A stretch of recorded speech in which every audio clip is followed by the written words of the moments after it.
नालंदा के अंतर्राष्ट्रीय पर्यटक स्थल स्थित राजगीर कन्वेंशन सेंटर में प्रधानमंत्री विश्वकर्मा योजना के तहत आयोजित 2 दिवसीय प्रदर्शनी सह व्यापार मेला का केंद्रीय मंत्री जीतन राम मांझी ने विधिवत उद्घाटन किया।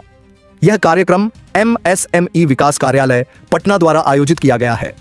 राजगीर कन्वेंशन सेंटर में आयोजित इस प्रदर्शनी सह व्यापार मेले में पारंपरिक कारीगरों और शिल्पकारों द्वारा बनाए गए विभिन्न उत्पादों की प्रदर्शनी लगाई गई है। मेले का उद्घाटन केंद्रीय सूक्ष्म, लघु एवं मध्यम उद्यम मंत्री जीतन राम मांझी ने दीप प्रज्वलित कर किया।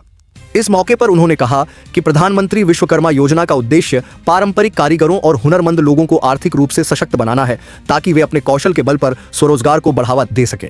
उन्होंने कहा कि केंद्र और राज्य सरकार मिलकर दलित, महादलित तथा पिछड़े समाज के लोगों को उद्यमी बनाने की दिशा में लगातार काम कर रही है। इस तरह के आयोजन से कारीगरों को अपने उत्पादों को प्रदर्शित करने और बाजार से जोड़ने का अवसर मिलता है। मेले में विभिन्न जिलों से आए कारीगरों ने अपने उत्पादों की प्रदर्शनी लगाई है, जिससे स्थानीय लोगों को भी पारंपरिक हस्तशिल्प और उत्पादों के बारे में जानकारी मिल रही है। यह 2 दिवसीय मेला कारीगरों को प्रोत्साहित करने के साथ साथ उन्हें आत्मनिर्भर बनाने की दिशा में एक महत्वपूर्ण पहल माना जा रहा है।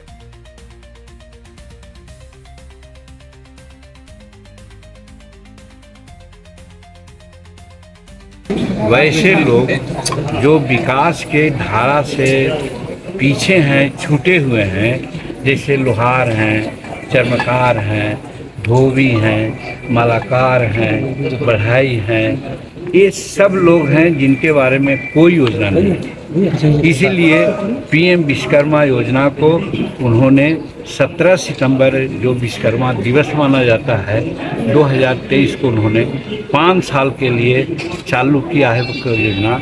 उसमें 30 लाख लोगों को टूल किट्स देते हैं, 15,000 का पैसा नहीं देते हैं, टूल किट्स देते हैं।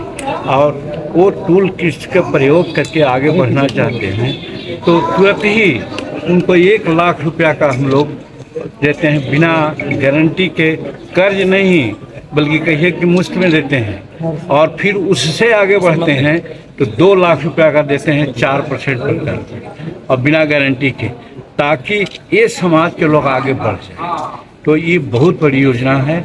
और प्रधानमंत्री जी, आज तक हमने कहा हम 46 वर्ष से राजनीति में हैं, इन लोगों के बारे में कोई योजना आज तक नहीं आई, और आई भी तो बिचौलिया लोग उसको हर कर जाते थे। और इस जो बना है PM विश्वकर्मा योजना, इसमें बिचौलिया का कोई रोल नहीं होता है, डायरेक्ट उनके यहाँ जाता है, टूल किट जाता है, पैसा नहीं जाता है।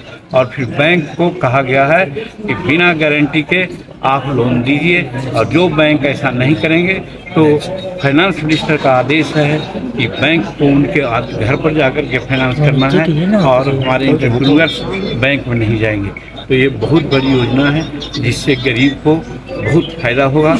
और अभी तक हम लोग जो PM विश्वकर्मा योजना में 30 लाख लोगों को 17 सितंबर 2028 तक के लाभान्वित करना है, लगभग हम लोग 11-12 लाख लोगों को दे चुके हैं। रजिस्ट्रेशन हो गया है ज़्यादा, और कहने का मतलब कि जो हम लोग का लक्ष्य है 1 साल के अंदर हम लोग पूरा करेंगे।